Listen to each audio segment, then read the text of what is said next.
Hi everyone, this is Libby, and before we get started with our study this evening of Acts chapter 6, let's take a look at our timeline, where we are at. We know in and around AD 30, that was when Yahushua was crucified, he died, he was buried, and he was resurrected on the third day. And we studied in the book of Acts that he ascended into heaven on the 40th day and told his disciples to wait until the Ruach HaKodesh, the Holy Spirit, came and they would receive power in Acts chapter 2. So we know now that Yahushua, our high priest of the Melchizedek order, rules and reigns. And we also read in Acts chapter 3 when Peter healed the crippled man in the temple and Peter and John were arrested by the Sanhedrin. That occurred somewhere in AD 31. We also read about Barnabas selling his field. We learned he was a Levite from Cyprus. This was taking place around AD 32. We read about the deaths of Ananias and Sapphira. We know that the early Jerusalem assembly would meet at the temple in Solomon's colonnade or Solomon's porch in Acts chapter 5. We know that the apostles were given much power and they performed many miracles. And we also know that the apostles Peter and John were arrested but released by an angel. Now, we are about in the year 33 AD. The 7 deacons are going to be chosen in Acts 6. We're going to see a rapid growth of the assembly. We're going to see a number of priests believe. And later on in chapter 7, we're going to study about the arrival of Saul. And we are also going to study today how Stephen debates with the Jews coming from Cyrene and Cilicia, Alexandria, and so forth, and how he too is arrested by the Sanhedrin. So seizing Stephen never silenced his story. At this point, we now know there has been a major shift take place. The book of Acts is pivotal to understand all that is taking place in this time period. And it is fixing to get ugly and up close and personal.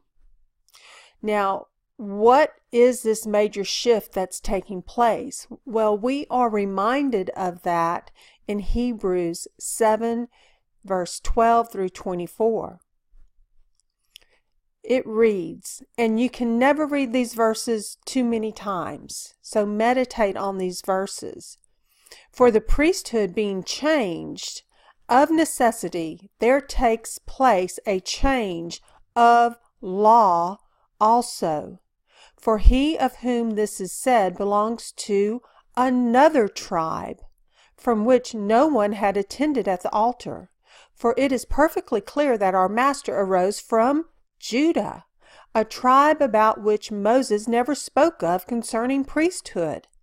And this is clearer still, if another priest arises in the likeness of Melchizedek, who has become, not according to the Torah of fleshly command, but according to the power of an endless life. For he does witness, you are a priest forever, according to the order of Melchizedek. For there is indeed a setting aside of the former command because of its weakness and unprofitableness. For the Torah perfected not, but the bringing in of a better expectation through which we draw near to Elohim. And it was not without an oath. For they indeed became priests without an oath, but he became priest with an oath by him who said to him, Yahweh has sworn and shall not regret. You are a priest forever, according to the order of Melchizedek. By as much as this Yahusha has become a guarantor of a better covenant, and indeed those that became priests were many, because they were prevented by death from continuing, but he, because he remains forever as an unchangeable priesthood. So a few questions. So what law reigned during the time of Yahusha on earth?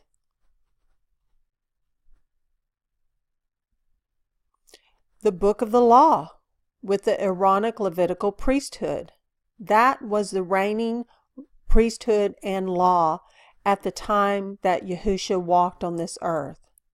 They were still under the book of the law as a tutor since the time of the sin of the golden calf, and until Yahusha completed his earthly work. So what law is reigning during Acts that we are still presently fulfilling with the Great Commission to this very day? What law is reigning to this very day? It's the new covenant royal Torah, connecting us back to the book of the covenant, which is our marriage ketuvah, our marriage covenant, and back to the very promise to Abraham. So therefore, what high priest is reigning in Acts and also reigning right now? Yes, Yahusha, Jesus, our Cohen Hagendal of the Melchizedek order. My king is righteous. That's what Melchizedek means. Or, my sovereign is righteous. Based on Psalm 110:4 and Revelation 5:9 and 10, what priesthood have you been baptized into or mikvahd into? Correct. The Melchizedek priestly order. So let's just review a little bit.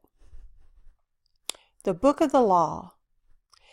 It was imposed, if you recall. It was not a blood-ratified covenant. It was imposed. If the Israelites at the foot of Mount Sinai wanted to live, they would go by it.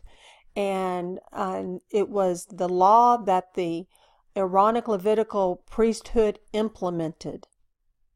And it was to serve as a tutor until Yahusha would reign. So, with the sin of the golden calf, they forfeited being a kingdom of priests, plural, and they had instead a kingdom with a priest, an Aaronic Levitical priesthood. One priest, high priest. And what are the parameters of the book of the law? The book of the law begins at Exodus 24:12.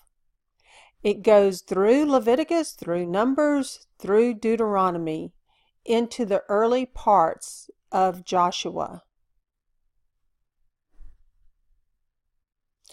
The New Covenant Royal Torah is a blood-ratified covenant. Because of the New Covenant, Yahushua HaMashiach shed his very precious blood to make this new royal covenant Torah. He proposed to us. To this day, people can accept that proposal. He shed his blood to remove our sins as far as the east is from the west. So it was blood ratified with his precious blood. And the covenant confirming meal was the offer of wine and bread, his blood, his body, in remembrance of him. The royal Torah, the Bible begins with the royal Torah. The Melchizedek priestly order, the preachers of righteousness, predate the Levitical priestly order of Aaron. So the royal Torah is from Genesis 1:1 through Exodus 24:11. And the royal Torah dovetails in many ways into the book of the law. So the book of the law is still valued. It's just that we live now under royal Torah and not under that tutor, that curse, until Yahushua would come. So the book of the law is still extremely valuable. It has tons of history. It has tons of details that we can glean with, like the clean and unclean foods in Leviticus 11, or if we want to know more about the feast days in Leviticus 23. So all scripture is valuable. And Torah simply means instructions. But one must know how to rightly divide Torah. Torah can stand for many aspects, such as we just looked at. Torah can refer sometimes to the book of the law. Torah can sometimes refer to the royal Torah. And even Torah can be considered the New Testament. So Torah is instruction. So when we speak of Torah, we need to rightly divide Torah and be clear to what aspect are we speaking of. Because as we just saw by these questions, depending on the time period of history, determined what law you were born under and what law you had to abide by. And we know that Yahushua HaMashiach abided by the book of the law perfectly and was the only one that could.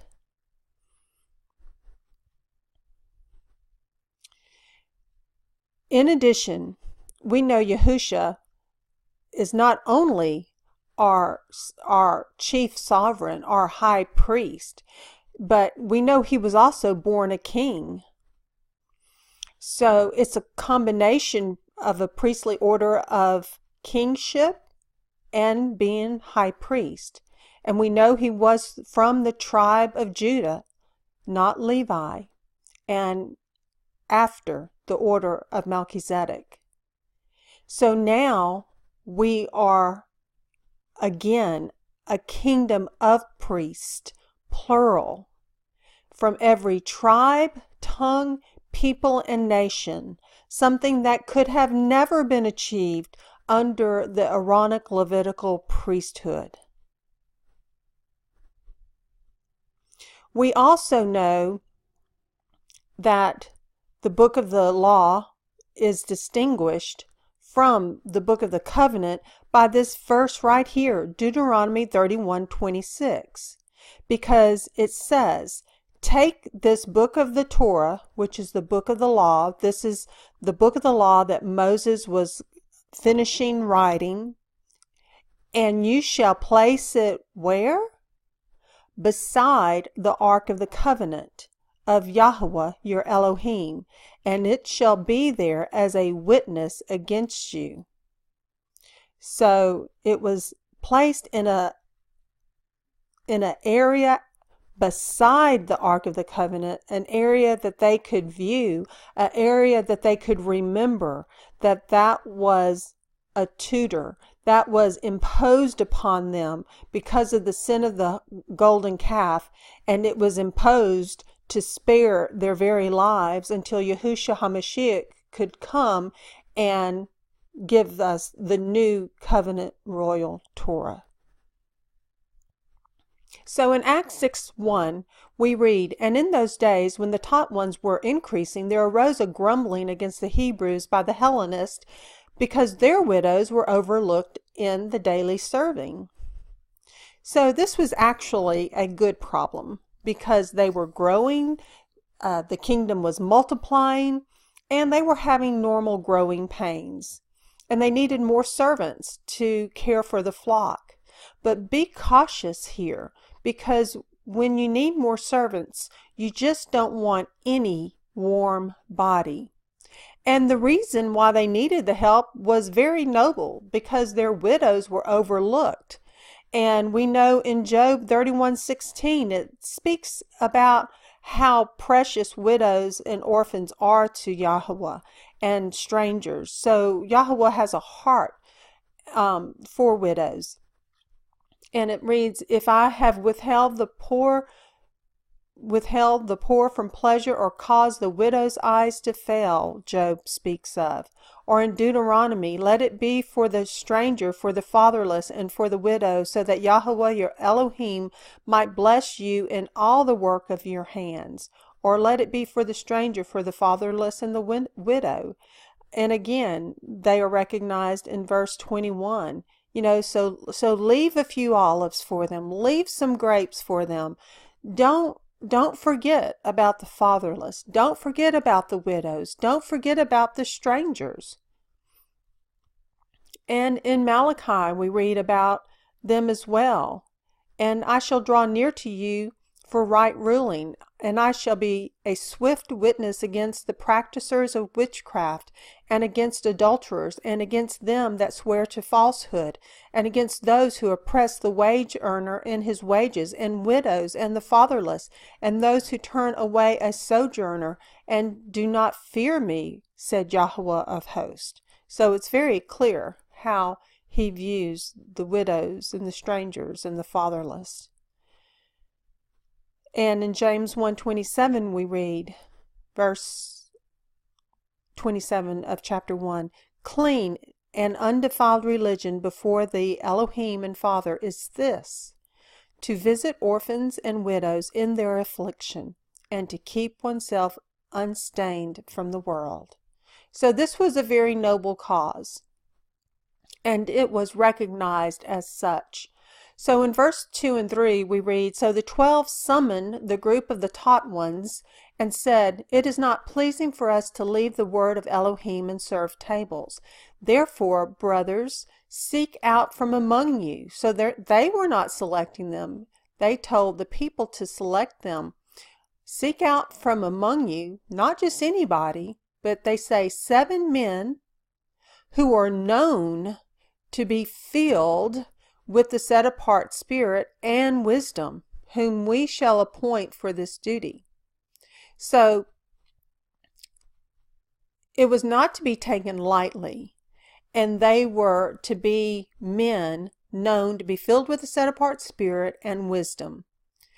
And we see that throughout the Bible there were times that help was needed. We see that when Jethro went up to Moses and said, both you and these people with you shall certainly wear yourselves out.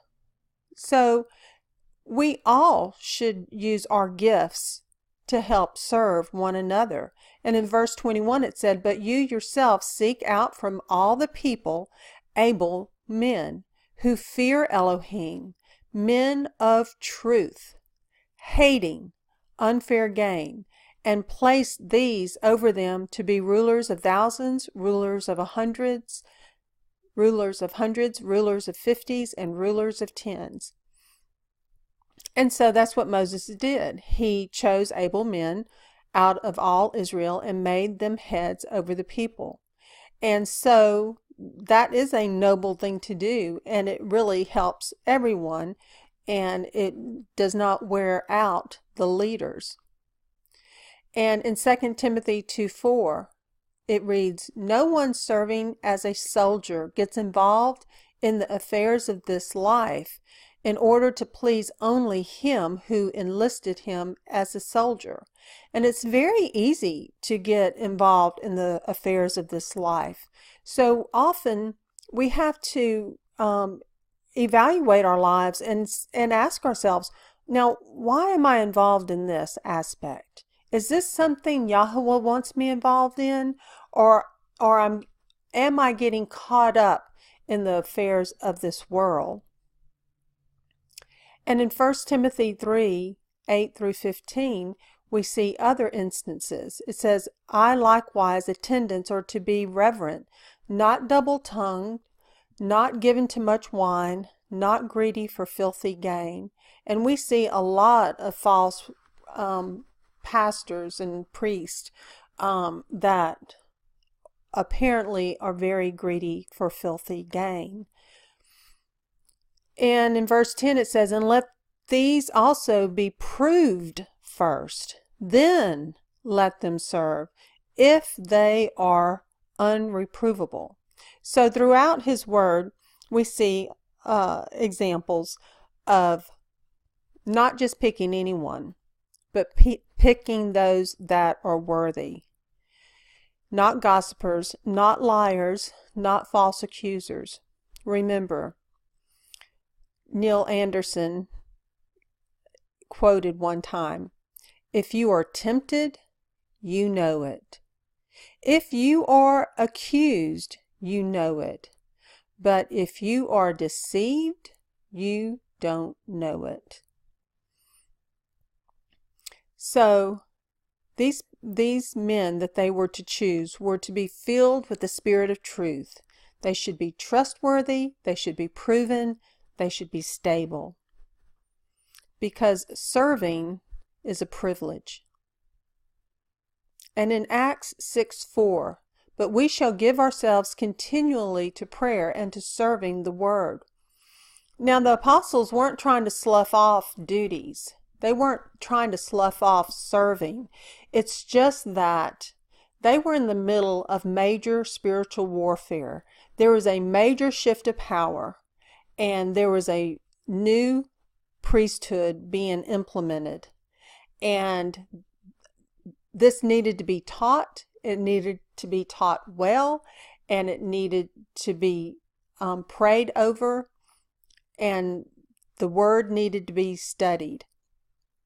So we see, as an example, in Acts 20, this is during Paul's journeys, he said, as I kept back no matter that was profitable, but proclaimed it to you and taught you publicly and from house to house. So he was totally devoted to serving the word, to sharing the word, and he was always in prayer. He was also forewarned many times. He said in verse 23, except that the set-apart Spirit witnesses in every city, saying that chains and pressures await me. So he knew that the adversary was coming against him. And in verse 25, he says, and now see, I know that you all, among whom I went about proclaiming the reign of Elohim, shall see my face no more. So it had been prophesied over him what was ahead of him.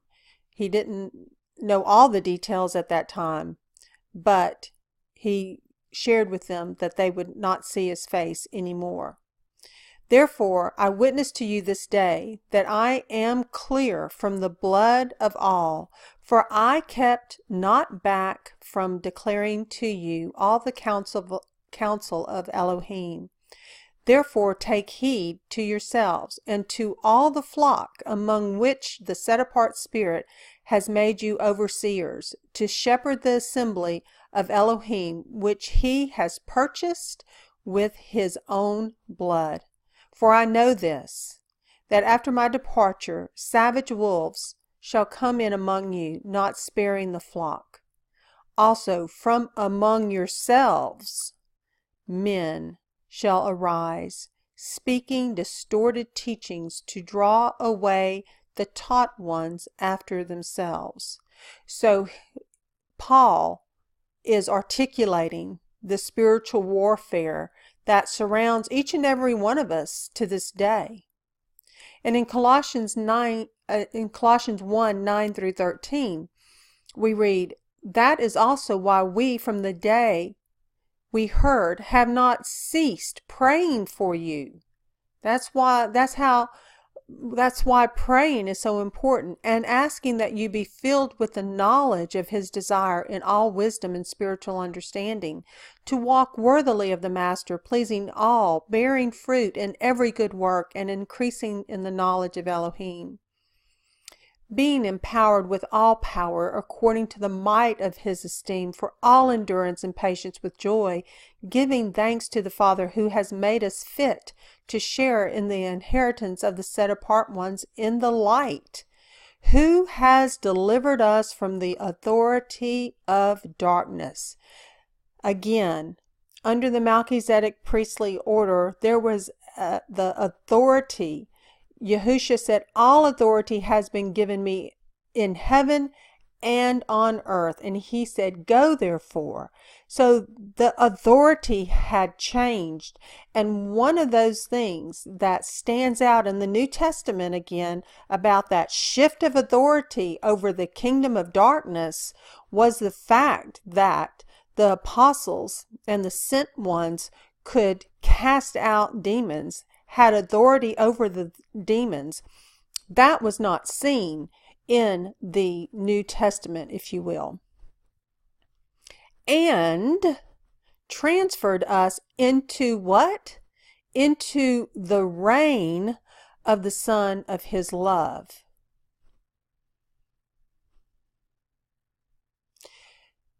So recapping these verses that Paul shared, again, he said, for I kept not back from declaring to you all the counsel of Elohim. Therefore take heed to yourselves and to all the flock among which the set-apart Spirit has made you overseers to shepherd the assembly of Elohim, which he has purchased with his own blood.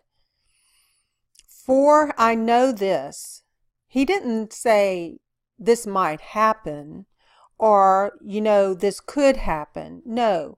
He was emphatic. He said, for I know this, that after my departure, this is almost like a guarantee, savage wolves shall come in among you, not sparing the flock.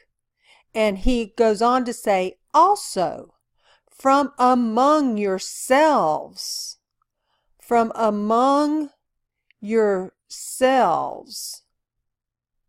men shall arise speaking distorted teachings to draw away the taught ones after themselves. They will look like you and me, talk like you and me, and will like what you and me like. And they will take on the same characteristics like a chameleon to be relationally close. Preachers, teachers, missionaries, evangelists, you name it, will usually recognize them first because they are usually the ones that are targeted. They are the first to see that restless movement, ever so subtle among the sheep. By most, undetectable, and if exposed, most would not believe them. So at times, it would do more harm than good to expose them. Thus, let the tares grow among the wheat. And other times, it's best to remember Gamaliel's advice, which is, let them be. If they are from Yahweh, they will succeed, and if they are not from Yahweh, they will come to nothing. But if they are from Yahweh, then a person could be working against Yahweh, his very self. And of course, none of us want to do that. Thus, focus on their fruit. Focus on the truth of Scripture, like identifying a counterfeit bill. People are trained to study the original bill so that when a counterfeit bill comes across their desk, they can identify it. The same way with His Word. Study and know the truth. And when a lie is slipped in there, then you'll be alert that that is not the truth. So be ever alert, for your enemy prowls around like a roaring lion, seeking whom he may devour. not only as a roaring lion, but they could come as a pack of wolves, or these days even a coven. We see many covens taking place across North America and the world. And we need to recognize that they are already among us in our families and fellowships. We see fellowship finders are the going thing these days, but just know that not only sheep use those fellowship finders. Flatteries can drip from their lips to fill the void in relationships of the set-apart ones that find themselves in the wilderness. Because once you stand for the truth, once you stand for His Word, you see many of the people that you thought were friends weren't. Wolves are master manipulators, usually offering intimate details of their past to lure your sympathetic heart. They often insert themselves into key positions in ministry or close to leadership. I call that the Haman effect. And I address many of these things in my spiritual warfare series called Taking Authority, if you want to study those things out.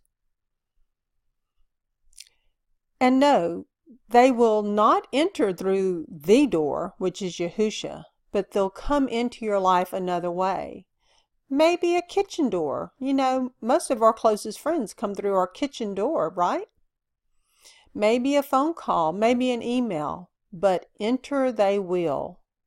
And that's what Paul was saying. He goes, "For I know this, that after my departure, savage wolves shall come in."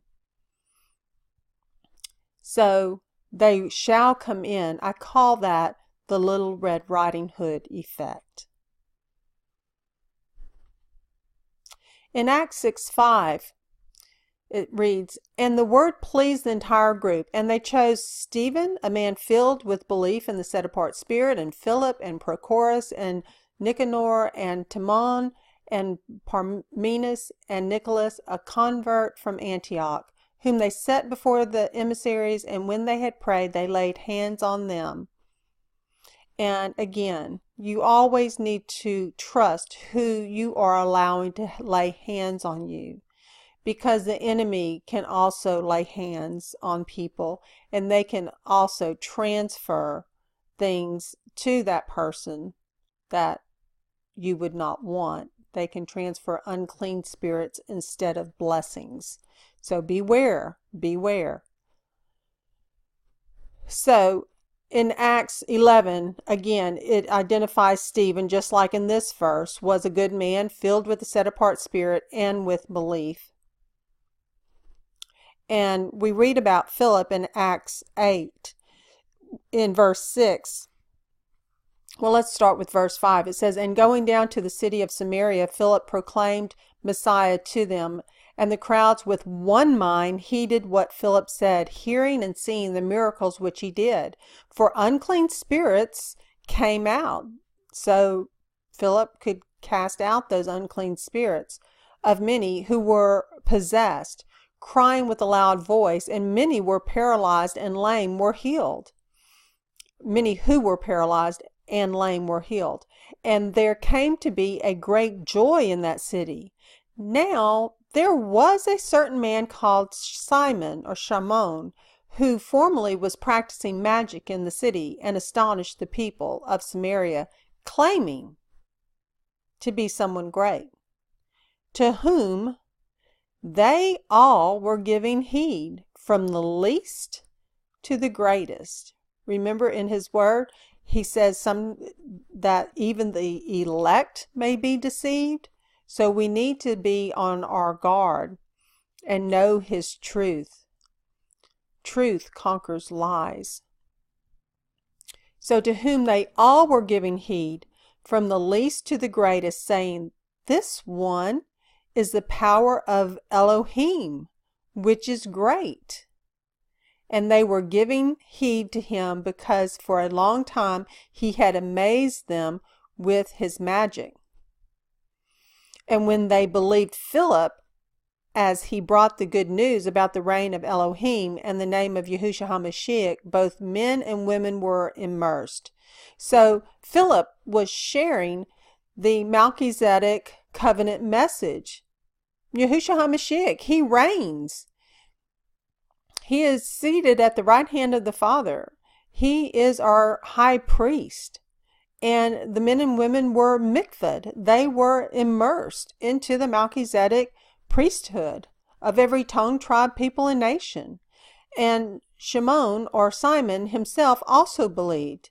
And see, that's a very good thing. People can find themselves in cults. They can find themselves in Satanism. They can find themselves in Wicca. There is still hope as long as there is breath in you. That you can be delivered, you can receive the Ruach HaKodesh, you can believe, and you can be immersed into the Melchizedek priestly order of our high priest and sovereign, Yahushua HaMashiach. So he was immersed, he continued with Philip, and was amazed, seeing the miracles and signs which took place. So, again, this was in our face, that from the least to the greatest, they were deceived. Because they said this one is the power of Elohim, which is great. Well, they were wrong. At that time, Simon wasn't of Elohim, but they were deceived. So you see, it can happen. And in Acts 21, we find it very interesting. It reads, and on the next day, this is Paul, and on the next day we left and came to Caesarea, and went into the house of Philip the evangelist. Philip was considered the first evangelist, and remember, he went to Samaria. So again, they're fulfilling Acts 1:8. And you will be my witnesses in Jerusalem. That's where they started. And then when they started doing all these miracles, it went out into Judea. And now we see Philip going to Samaria. And to this very day, we go to the ends of the earth. So we are still living out Acts. And that's awesome.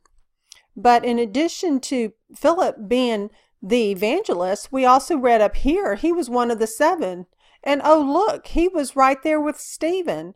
And how that must have broke his heart.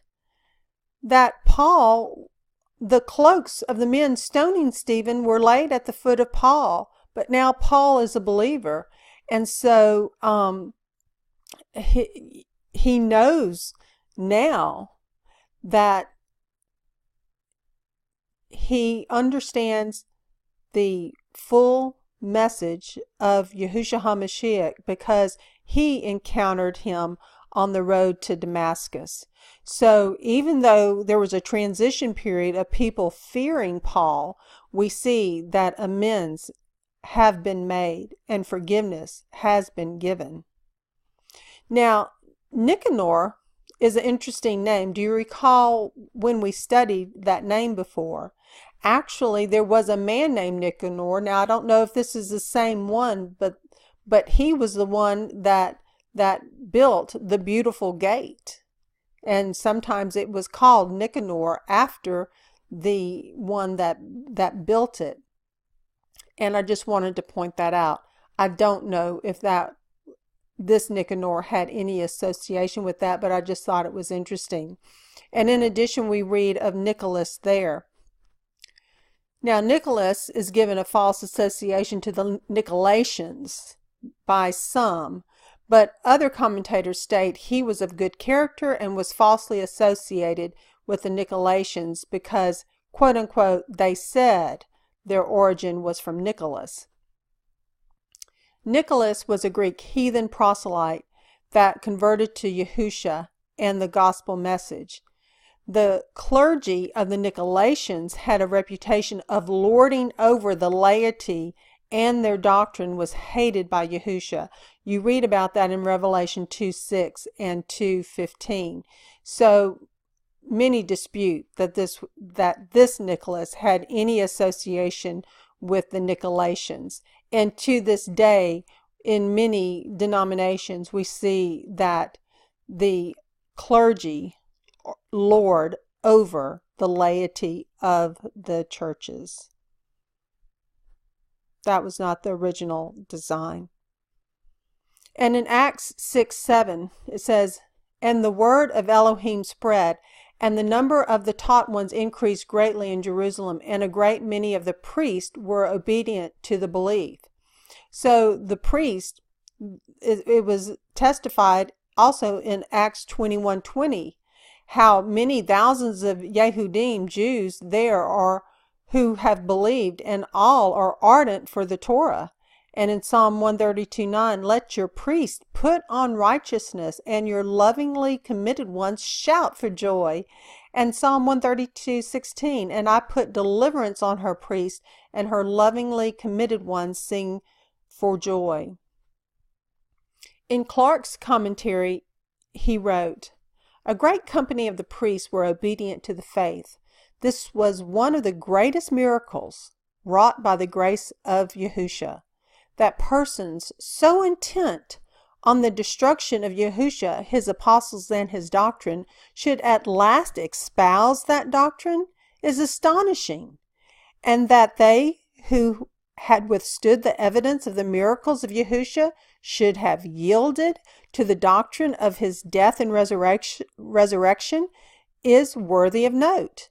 And from this we may learn that it is not by miracles that sinners are to be converted unto Yahweh, but by the preaching of Yahusha's dying for their offenses and rising again for their justification." So I thought that was well said, and I wanted to share that. And these priests were also obedient to the belief. And that's reflected in Romans 1:5. It said, "Through whom we have received favor and office of the apostles, of the emissary, for belief, obedience among all the nations on behalf of his name." And in Romans 16:26, "But now has been made manifest, and by the prophetic scriptures has been made known to all nations according to the command of the everlasting Elohim for belief and obedience." And Hebrews 5:9, "And having been perfected, he became the causer of everlasting deliverance to all those obeying him." You know, his word says, "If you love me, you will keep my commandments." And under the new covenant Torah, the royal Torah, we can. And he gives us grace if ever we fall short. But he most certainly wants us to love him by being obedient to his royal covenant Torah. And the promise is cross-referenced to Hebrews 11:8. By belief, Abraham obeyed when he was called to go out to the place which he was about to receive as an inheritance. So there's a nerve being struck here, because both sides claim Abraham, but the priesthood that was reigning during the time of Yahusha on earth, the Aaronic Levitical priesthood, was trying to hold on to their power, and they were rejecting Yahusha as their high priest. They wanted to hold on to that high priestly role, and they wanted to hold on to their Aaronic Levitical priestly order. So there was a struggle here of major proportions. And cross-reference from 11:8 is Psalm 105:9-11. "The covenant he made with Abraham and his oath to Isaac, and established it to Jacob for a law, to Israel an everlasting covenant." And we see Stephen is seized in Acts 6:8, "And Stephen, full of faith and power, did great wonders and miracles among the people." And that cross-references to Acts 2:17 through 18 that we've already studied, where it reads, "And it shall be in the last days, says Elohim, that I shall pour out of my spirit on all flesh, and your sons and your daughters shall prophesy, and your young men shall see visions, and your old men shall dream dreams, and also on my male servant and on my female servants I shall pour out my spirit in those days, and they shall prophesy." That is cross-referencing Joel chapter 2:28 through 32. But the question is, according to Peter's sermon in Acts 2:17 through 18, this was being fulfilled right then and there. And that's true. It was being fulfilled.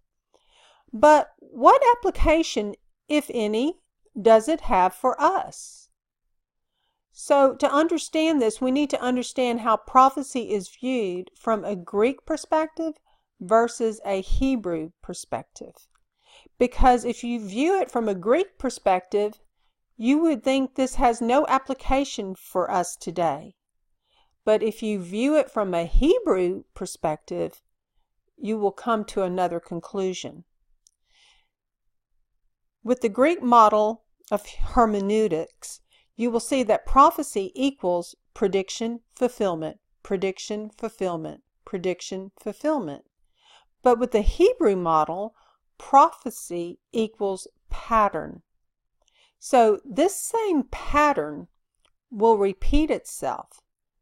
There's types and shadows and patterns throughout His Word, and they will be repeated. Just like, for instance, Yahushua fulfilled the Passover, correct, while He was on earth. But there is more prophecy behind Passover that will take place in the future. And every cycle, every rehearsal of the feast days throughout every year, those feasts have prophetic meaning. So it's a pattern, and that is the Hebrew model we should be focusing on. And in 6:9 we read, "But some of those of the so-called congregation of the freedmen, Cyrenians, Alexandrians, and those from Cilicia and Asia," that's Asia Minor, "rose up, disputing with Stephen." So members of the synagogue sects arise to dispute Stephen.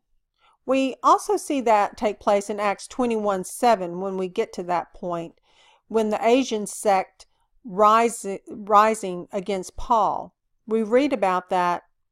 It says, "When the 7 days were almost over, some Jews from the province of Asia saw Paul at the temple. They stirred up the whole crowd and seized him." So question, is it possible that the synagogue sects within and without of this day will rise up against His remnant? So in this day, do you think there may be some of these quote-unquote synagogue sects rise up against us? Well, let's look at the definition of synagogue. It means an assembly, congregation. So that could even be considered our present day traditional church settings, the ones that call themselves Christians. But any flesh can be used by Satan, and even an assembly of people within a church setting can be turned into an adversary.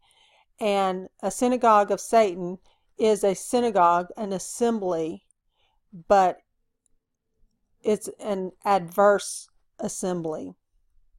And that was what was rising up against Stephen. So there are many synagogues of Satan. They are those individuals, groups, secret societies, cloaked in darkness, evil, as they profile their prey. And some are very cleverly disguised, as with all these social media outlets like Facebook, Twitter.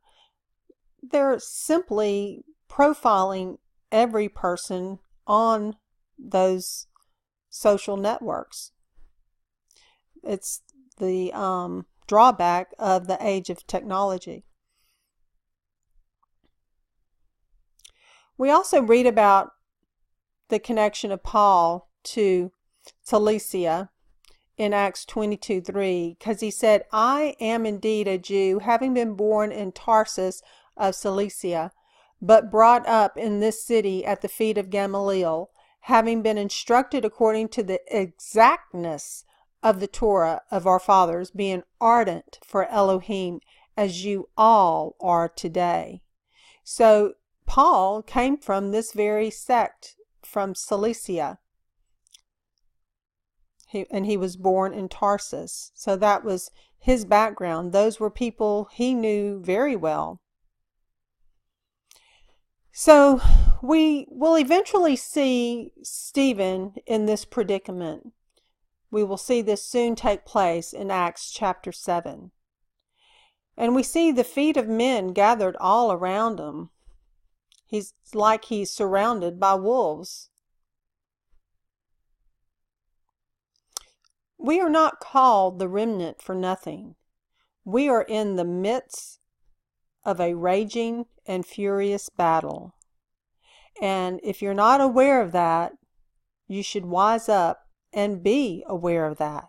If you are not aware of how to conduct spiritual warfare, study my series on taking authority and read up from different teachers. You can read some of their work. You can read the book by Shauna Manfredine. She experienced it in her ministry. It almost destroyed her ministry. It almost destroyed her marriage and her family. And the adversary came in as a wolf in sheep's clothing. Neil Anderson is another good resource. He has the Freedom in Christ ministry. Derek Prince, who is deceased now, on YouTube, he has gobs of spiritual warfare teachings. So there's people that have their personal testimonies. They can tell you what they've went through. If you're willing to learn these things, and know that spiritual warfare is from Genesis to Revelation, and sadly it's been a neglected topic. And we must know it, we must learn it, and as priests of the Melchizedek order, just like the first century saints were reading about, they understood it. They knew how to bind and cast out. And that is one of the duties that we should be well versed in. And if we're not, we need to learn it. Just a little sneak peek of how the enemy works. You know, there's a lot of mind games within YouTube, within Facebook, you name it. There's a lot of mind games. And my channel I use for teaching biblical truths. And if they really wanted to truly profile me with some popular channels associated with such, and I know there's some very popular channels that are focused on truth of His Word. But what is paired with my homepage? This YouTube channel and this one here, all focused on atheism. Another one, the Atheist Experience. This was the only one that was not. Hugo and Jake, again, focus on atheism. Cosmic Skeptic. And so there's several ways the enemy can come into your everyday life, and it may be something just like this. Again, Atheist Watch, Jesus Camp, Atheist Watch, God's Not Dead, and the Bible Reloaded, the Atheist Bible Study, or Atheist Bible Study number 2, Adam, Eve, and the Karate Kid. So, and this young man, Why I Am Not a Christian. And, you know, it's very sad. I'm sure he's highly intelligent. And some of his arguments may be worthy, because there are several organizations that call themselves true believers of Yahushua HaMashiach, but are not. And one of those are Jehovah's Witnesses. So because some of these organizations that call themselves Christian are not, lead many young men like him astray to think that all religions are like that. And they question all religions. It's not bad to question religions, but you want to seek the truth. You want to seek His Word, and you can study that out for yourselves. Excuse me.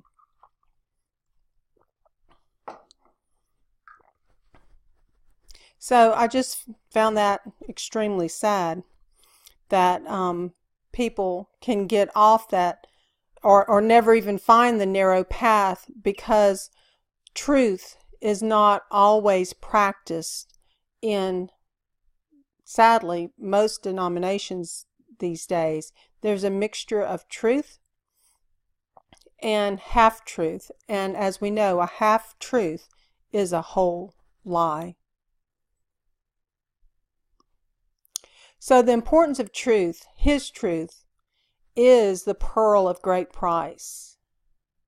And His truth conquers lies. Yahushua was and is the way, the truth, and the life. And He conquered Satan, the father of lies. We know that 1 plus Yahushua equals the majority. So even like with Stephen finding himself at the foot of all these men holding stones, you have to know that we do not battle against flesh and blood, but against powers and principalities, against rulers of darkness, against spiritual wickedness in heavenly places. That's who we fight against. And we also know that greater is He that is in us than he that is in the world. So the question is this: are we willing to do for the truth what others are willing to do for a lie? Because those that trust in lies are deceived. And that's a very sad and scary place to be, because it has eternal consequences. So seek His truth. He is the way, the truth, and the life. No one comes to the Father except through Him. That's the most important thing you can discover and find in this life. So why wouldn't you want to do that? Why wouldn't you want to read His Word and study His Word and be good Bereans and see if all of these things are so? In verse 10 it says, "But they were unable to resist the wisdom and the spirit by which He spoke." Yahweh gives us power through the Ruach HaKodesh, through His Holy Spirit. In Acts 5:39, "But if it is from Elohim, you will not be able to stop them. You may even find yourselves fighting against Yahweh Himself." In Exodus 4:12, "Now therefore go, and I will be with thy mouth, and teach thee what thou shalt say." Isaiah 54:17, "No weapon formed against you shall prosper, and every tongue which rises against you in judgment you shall prove wrong. This is the inheritance of the servants of Yahweh, and their righteousness from me, declares Yahweh." Jeremiah 1:18, "For look, I have made you this day a walled city, and an iron column, and bronze walls against all the land, against the sovereigns of Judah, against her heads, against her priests, and against the people of the land. And they shall fight against you, but not prevail against you. For I am with you, declares Yahweh, to deliver you." Matthew 10:19, "But when they deliver you up, do not worry about how or what you should speak, for it shall be given to you in that hour what you shall speak. For it is not you who speak, but the Spirit of your Father speaking in you. So we can rest in that. Stephen did, and it worked out well for him because he looked straight into heaven and saw Yahushua HaMashiach, our high priest, seated at the right hand of the Father, and it doesn't get any better than that. Stephen was totally filled with the dunamis power of the Spirit of truth.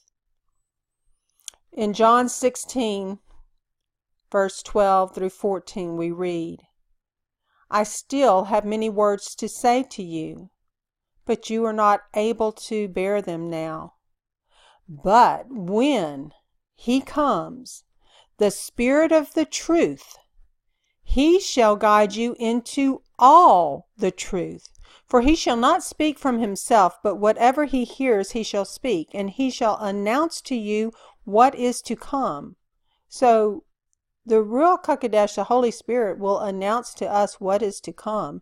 He shall esteem me, for he shall take of what is mine and announce it to you. So we can have that blessed assurance. He will lead and guide us every day in truth, in wisdom, and he will give us the words when we need them. In Acts 6:11, then they instigated men to say, we have heard him speak blasphemous words against Moses and Elohim. And they stirred up the people and the elders and the scribes. So they came upon him, seized him, and brought him to the council. So who is the accuser of the brethren? We know who that is. That's Satan and his minions. And they work through the flesh of men, like I stated. We don't battle against flesh and blood, even though the flesh and blood people are the ones with the stones that will eventually stone Stephen. We battle against the spirit that they're listening to. They're not tuned into Radio Yahweh.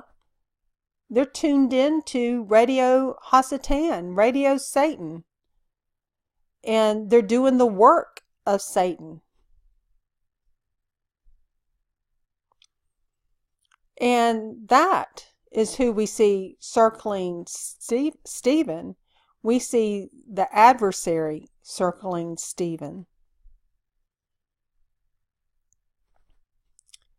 And they set up false witnesses who said, this man does not cease to speak blasphemous words against this set-apart place and the Torah. For we have heard him saying that this Yahushua of Nazareth shall overthrow this place and change the institutes which Moses delivered unto us. Now, this word right here has many, many, many cross-references, and I took a snapshot of them for your reference and study down here. I'm just going to hit a few of the highlights. For instance, Galatians 4, verse 3 through 5. So we also, when we were children, were under the elementary matters of the world, being enslaved. But when the completion of the time came, Elohim sent forth his Son, born of a woman, born under Torah. And we just studied that. Yahushua was born under the book of the law to redeem those who were under Torah, the book of the law at that time, in order to receive the adoption, amen, as sons. And Galatians 3:19, why then the Torah? It was added, okay, it was added. So we know that this is the book of the law, Torah, because a blood ratified covenant you cannot add to or take away from it. So this is the book of the law. This was imposed book of the law, Torah, because it says it was added because of what? Transgressions. What transgression was that? The sin of the golden calf. until the seed, Yahusha, HaMashiach, Jesus, the Christ, the Messiah, should come, to whom the promise was made, and it was ordained through messengers in the hand of a mediator. And as we opened in Hebrews 7:11 through 19, and we read even into verse 24 in the opening, again, just a few of the highlights to remember. Truly, then, if perfection were through the Levitical priesthood, for under it the people were given the Torah, why was there still need for another priest to arise according to the order of Melchizedek and not be called according to the order of Aaron? For the priesthood being changed, of necessity there takes place a change of law also. This was the change taking place. And Yahushua HaMashiach had established the Melchizedek priestly order, and he had established himself not only as chief sovereign, not only as king, but of high priest. And we also know he came from the tribe of Judah, for it is perfectly clear that our master arose from Judah, a tribe about which Moses never spoke of concerning priesthood. So, and he came with the oath, you are a priest forever. This was an oath from Yahweh. You are a priest forever according to the order of Melchizedek. For there is indeed a setting aside of the former command because of its weakness and unprofitableness. And the footnote even states, our former Levitical command. So it's very clear the major shift that was taking place and how they were falsely accusing Stephen of speaking blasphemous words. And he was not speaking blasphemous words. He was speaking truth. So, what weapons are used today to kill the testimony of truth you speak? Well, it may not be stones. It may be networks. It may be cloaked networks that come against you. And that's why we need to understand spiritual warfare, and that's why we need to bind the enemies that come against us. They won't be stones, but they will be like stones. Whether it's blacklisting, whether it's through secret societies that so many are involved with, from Masonic lodges to even sororities in colleges. Even Asian arts, where you bow down and meditate and chant. Be very cautious of these organizations that pull you away and get you involved with the affairs of this world and get you away from truth. Once you start speaking truth boldly, those that are caught up in the world will come against you. And our defense is our full armor of Yahweh. And they were accusing Stephen of blasphemy. But text taken out of context is pretext, whether it's written or spoken. And so he was being falsely accused. In Proverbs 18:17 we read, "The first to state his own case seems right until another comes and examines him." So one must always hear both sides to any argument. And in Acts 6:15, and all who sat in the council, looking steadily at him, saw his face was like the face of a heavenly messenger. So Stephen was full of the Ruach HaKodesh. This is the ultimate. When we are in his presence as being fully set apart for him, our very face should reflect his glory. We read about that in Matthew 13:43. Then the righteous shall shine forth as the sun in the reign of their Father. He who has ears to hear, let him hear. Psalm 118:19 and 20. Open to me the gates of righteousness, and I enter through them. I thank Yah. This is the gate of Yahweh, the righteous enter through it. Revelation 22:11. He who does wrong, let him do more wrong. He who is filthy, let him be more filthy. He who is righteous, let him be more righteous. He who is set apart, let him be more set apart. So that is our goal, is to be more righteous and more set apart, because our Cohen Hagendal's return draws nigh. 2 Corinthians 3:17 and 18. Now Yahweh is the Spirit, and where the Spirit of Yahweh is, there is freedom. And we all, as with unveiled face, we see as in a mirror the esteem of Yahweh, are being transformed into the same likeness, from esteem to esteem, as from Yahweh, the Spirit. So many times in this life, we will feel that we are surrounded by wolves. And make no mistake, most of the time we probably are. But also know this, the angel of Yahweh encamps around us. And I wanted to share this brief little commercial that speaks volumes, and I hope it speaks to your heart as we wrap up. You may have to adjust your volume when I play it.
So that commercial just spoke volumes to me, because at times we will feel like we are up against a forest of adversity filled with wolves.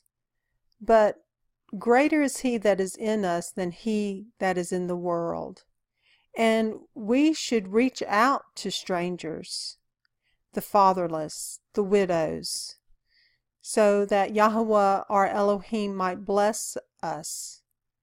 And we should be giving and have extra for those in need. So those things are good, as we opened with the chapter in verse 1 and 2 about there was a need, that the widows were being overlooked. So we should embrace those in need. We should embrace the strangers and know that the angel of Yahweh encamps around us and is pleased when we do those things. And he's got our back, and he has left us with the full armor of Yahweh. We have his full protection as long as we keep our loins girded with his truth, because everything hangs on his truth. There is no lie in him, and there should be no lie in us. And he has given us his authority, and we should use that authority according to his will, not our will. Abraham Lincoln once quoted, "Nearly all men can stand adversity, but if you want to test a man's character, give him power." So I hope this lesson spoke to your heart. Acts chapter 6. It's a powerful, powerful chapter. A lot is going on there. You see the shift of priesthood. You see the shift of authority. You see the persecution. You see spiritual warfare. You see Yahweh being right there with Stephen. And he will see Stephen through to the very end. And Stephen is ever so faithful. And Stephen is full of the Ruach HaKodesh. So in the next session, please join us as Stephen will share the gospel message. As he stands before the high priest and council, Stephen will present the Melchizedek covenant message in a beautiful way that you will not want to miss. And he takes the message all the way back to Abraham, to Yahushua HaMashiach, our current reigning high priest of the Melchizedek order. Be blessed until next time. I'm so glad you joined us. And until then, shalom. Bye-bye.